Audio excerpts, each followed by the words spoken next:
Hey guys, and welcome back to Garage Biljon and to another episode on my flood damaged Porsche 968 Cabrio. In the previous episode, we dropped the stop and we started stripping out the interior. If you missed that episode, I'll put a link above for you to catch up. In this episode, however, we are going to continue taking apart this interior. I would have liked to have done the seat, but I think it would be better for me to first remove the dashboard and the steering wheel and all these things with the seat in place, because once that's away, I actually have a lot more space to work on that seat. So I'll be taking the dashboard out in this episode. I'll probably be taking out this back bench, and maybe with a little bit of luck, we can tackle the seat, but the seat will be the last thing I'll probably take out before I take out the carpets. So sit back and let's continue stripping out this interior.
Alright guys, we're making some good progress. I've got the vents out, I've got the cluster out, I've got the steering wheel off, and I've got the clock spring off. And I think I've already found the problem with my voltmeter, and that is, if you look closely in there, you can see the lines of the water as it was receding, those straight lines that you can see in there, that's silt. So that means this cluster unfortunately got wet, and I thought it did not, especially since a lot of the things still work on it. But I think what that means is I need to go get a used cluster from my friend at Inline 4. I know he's got a whole bunch of them on the shelves, and maybe with a bit of luck I'll be able to transfer the speedometer onto that cluster. Hopefully I can, and hopefully the speedometer is not dead. I actually haven't tested it. I don't know if it even moves. But anyway, I think we know that this cluster is no longer any good because it had water inside it and it came in through all of these holes on the back of the cluster. Let's continue stripping down this dash and see if we uncover any other nightmares.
All right, so far everything's been quite straightforward getting the dashboard out, but the instructions I'm following from Clark's Garage actually does not give you a lot of detail about how to do this.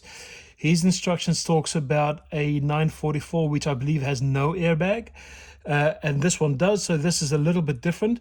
And I thought I had all the screws, but then I figured out there's one hiding inside there that you cannot see.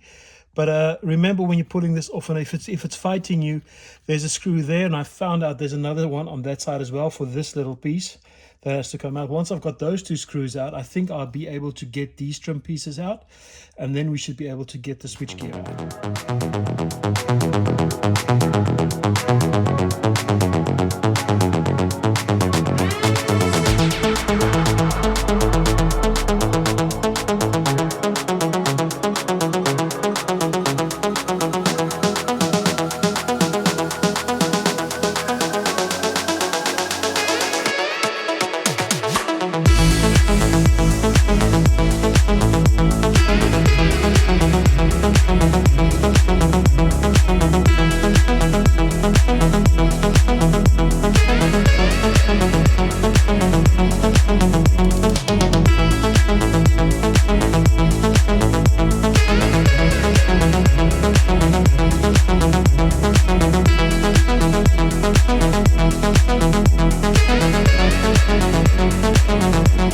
Alright, so I've got these screws loose on the A-pillar, and I want to point you to something that I found unclear in Clark's Garage's description. He talks about one screw in the footwell.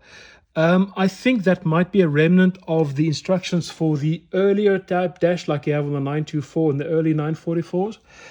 As soon as you go to this oval type dash, then you have two screws on the outside here, just inside the door jamb that you need to release. So make sure that you do that.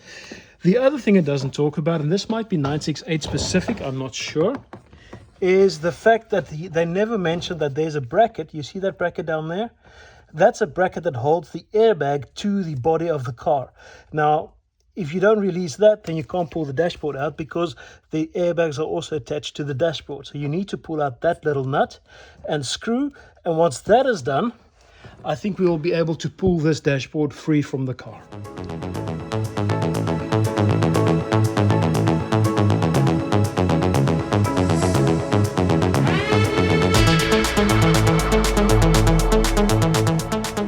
That was difficult. It's the most difficult nut and bolt I've removed on this car so far. It's been really, really tough, but I got it out. It took me all of, I think, 20-25 minutes to get it done. I think they probably gave that as punishment to people on the assembly line when they came late to their shift, because that's just not normal. I can't even imagine that this was part of the production process of this car. That's enough ranting. I think the dashboard is now free, so let's try and pull it out.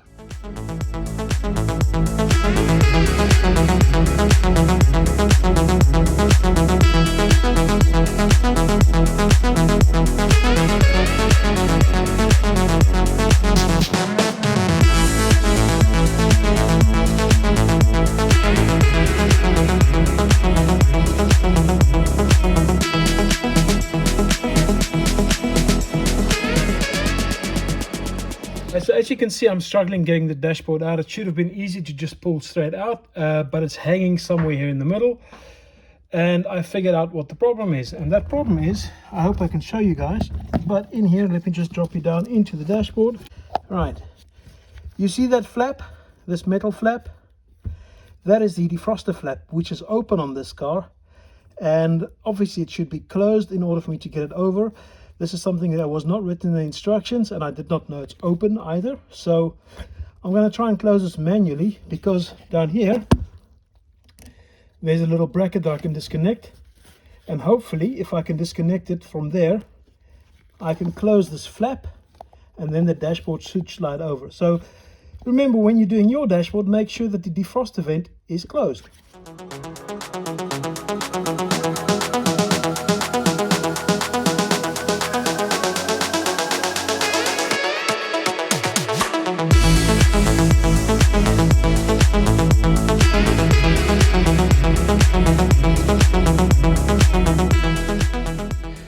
Alright, so the dashboard's out, and as you can see, there's a lot of silt hiding on a lot of surfaces, so I'll be cleaning all of this stuff out. I might still remove the HVAC. I'm not 100% sure about that yet. I think as long as it's functioning, so I'll test that. I think I'm okay with leaving it in place, but then just cleaning it properly. And you could also see all of this stuff as aged out. So I've ordered some new tape so I can replace all of that. One of the strange things about the dashboard on this car is that I found it to be quite heavy as I was carrying it outside to get cleaned. And while I was carrying it, I was hearing the sloshing of water sound, which was kind of strange to me. I couldn't figure out why I'm hearing that noise. But then I realized that there's actually a whole lot of water stuck between the plastic covering of the dashboard and the frame of the dashboard. It managed to seep its way in there. So what I did is I drilled a small hole into the metal part of it, and all the water came out, and I managed to clean it out with clean water. So that's all sorted now. The dashboard also is now nice and clean. So the next thing we'll do is we'll take out these backrests, and that should give me the space I need to be able to pull out this driver's side seat. Thank you for all of the comments that you've left for me, also via Facebook and via Instagram. I think we all came to the same consensus that the only way to get this done is basically dismantling the seat in its spot. And I am going to try and save as much of it as I can. But in the end, this has to come out. So if I have to destroy the seat, that's what I'll do. So once that seat is out and I've got this bracket out, then we have everything out of the car that we need to pull this carpeting out. And as it's going to be a couple of warm days over the next week, I also want to take this carpet set that I took from the rear of the car together with a tonneau cover and get them all cleaned outside and hung in the sun so that it can dry out, so that when the time comes that we want to reassemble this car, that they are all crisp and ready to go in. All right, enough talking. Let's get going on these backrests.